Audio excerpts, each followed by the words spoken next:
the number 3 team versus the number 4 team, Iowa versus Penn State. Right now, Iowa is a 2.5-point favorite at home, but I like the Nittany Lions here. Penn State in James Franklin's coaching regime is 4-1 against Iowa lifetime. That one loss came in 2020 when the Penn State Nittany Lions were 0-5, having just a horrible year, had a lot of opt-outs, had a lot of bad things happen to their program. It was a bit of a regression year, but here they are in the top 4. Franklin's definitely got them back. Sean Clifford is playing the best football he's played in his Penn State career.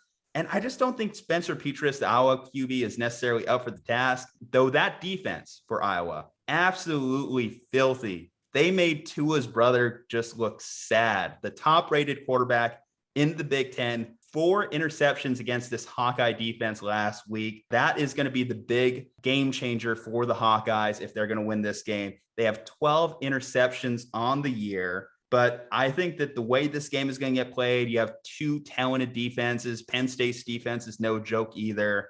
I'm just going to lean with who I think has the better quarterback, who has a better coach, who has the better skill positions and recent history. And that is why I'm going to say Penn State prevails. So this is the game that the internet has officially dubbed the worst top 5 matchup in the history of college football, because wow, the disrespect. Nobody believes either of these teams are top 5 teams. They're only here because Oregon lost to Stanford. They're only here because Oregon beat Ohio State. They're only here because Oklahoma can't beat anyone by more than 14 points. Apparently it's the rule of being Oklahoma. Doesn't matter if you're playing Tulane or playing against Texas this weekend. You can't beat anyone by more than 14. This reminds me of that Jack Sparrow meme. You have to be the worst top 5 matchup I've heard of, but you have heard of me.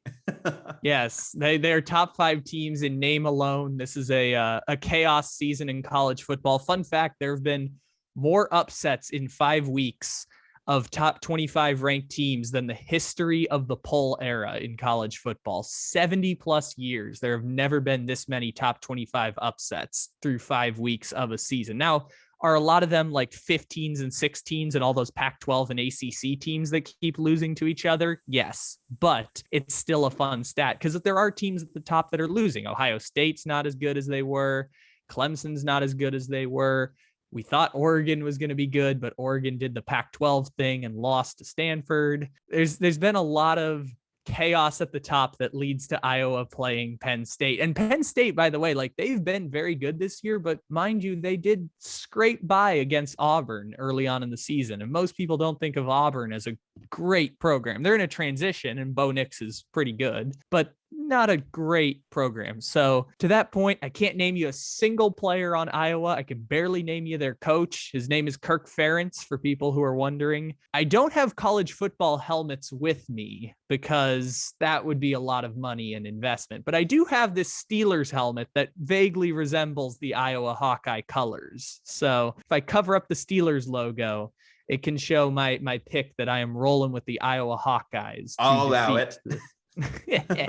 On this audio medium. So this is more a joke for people watching maybe a YouTube clip later of this, but Iowa, I will take them to defeat the Penn State team. I could have used the Detroit Lions too for Penn State if you want to use it for your pick. So no. You can't associate an actually functional, competent Lions program with whatever's going on in Detroit. No, I'm kidding. The Lions colors, are, right? Again, the best, worst team in the NFL. We've mentioned it before, but yeah, okay. We're divided here on this one.